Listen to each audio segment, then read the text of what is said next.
मुख्यमंत्री में बढ़ेंगे आगे। राजनीतिक दलों के साथ ही निर्वाचन आयोग ने भी चुनाव की तैयारियां तेज कर दी हैं। निर्वाचन आयुक्त विवेक जोशी 4 दिवसीय बिहार दौरे पर पहुंचे हैं और चुनाव की तैयारियों की समीक्षा के साथ ही बड़े दिशा निर्देश भी दिए गए हैं।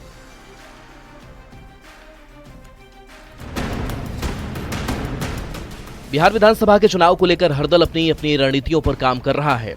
निर्वाचन आयोग भी चुनाव की तैयारियों को अंतिम रूप देने में जुटा हुआ है। बिहार विधानसभा चुनाव को निष्पक्ष और पारदर्शी बनाने के लिए भारतीय निर्वाचन आयुक्त विवेक जोशी 4 दिवसीय दौरे पर बिहार पहुंचे हैं और अधिकारियों के साथ मैराथन बैठक कर रहे हैं। निर्वाचन आयुक्त विवेक जोशी 4 दिवसीय दौरे पर बिहार में हैं और आज वो मोतिहारी और बेतिया का दौरा कर रहे हैं।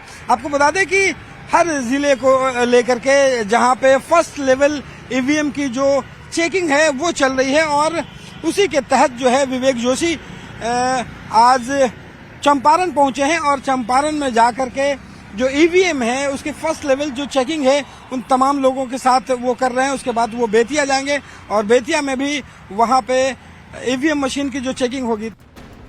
निर्वाचन आयुक्त विवेक जोशी अपने 4 दिवसीय दौरे में कई जिलों का दौरा कर ईवीएम के फर्स्ट लेवल चेकिंग का निरीक्षण कर रहे हैं। विवेक जोशी ने सभी जिलों के डीएम, एसएसपी, कमिश्नर, डीआईजी और आईजी के साथ बैठक की। चुनाव को पारदर्शी और सुरक्षित रखने के लिए समीक्षा किया। वोट प्रतिशत बढ़ाने को लेकर निर्देश दिया। दिव्यांग और बुजुर्गों की सहभागिता बढ़ाने का भी निर्देश दिया। 18 से 19 साल के मतदाताओं की संख्या बढ़ाने का निर्देश दिया। मतदान केंद्र पर वोटर्स को हर सुविधा देने का निर्देश दिया गया। ईवीएम मशीन के फर्स्ट लेवल जांच का निरीक्षण, ईवीएम और वीवीपैट की समीक्षा।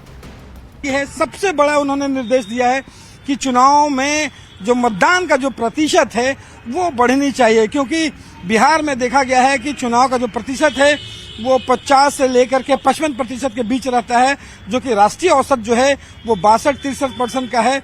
वहां तक पहुंचाने की यहां पे दिशा निर्देश दे रहे हैं।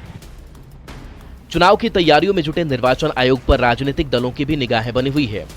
बिहार में निष्पक्ष तरीके से चुनाव हो, बिहार में वोटर लिस्ट निष्पक्ष तरीके से तैयार हो, बिहार में चुनाव और चुनावी प्रक्रिया को बेहतर ढंग से कराने में चुनाव आयोग सत्ता पक्ष के साथ साथ विपक्षी दलों की बातों को गंभीरता से ले। भाजपा हमेशा से निष्पक्ष और पारदर्शी प्रक्रिया में विश्वास करती है और संवैधानिक संस्थाओं पर विश्वास करने के लिए जानी जाती है। निश्चित रूप से आने वाला बिहार विधानसभा चुनाव भी ऐसा होगा जो कि निष्पक्ष होगा, पारदर्शी होगा, समावेशी होगा और वोट प्रतिशत बढ़े, इसकी चिंता हम राजनीतिक दल के स्तर पर भी कर रहे हैं और चुनाव आयोग भी कर रही है। 2025 के बिहार विधानसभा का चुनाव कई मायने में खास होने वाला है। इस बार मतदाताओं की संख्या में बड़ा इजाफा हुआ है। ऐसे में निर्वाचन आयोग के लिए वोट प्रतिशत को बढ़ाना एक बड़ा चैलेंज होने वाला है। न्यूज़ 18 के लिए पटना से संवाददाता रवि एस नारायण की रिपोर्ट।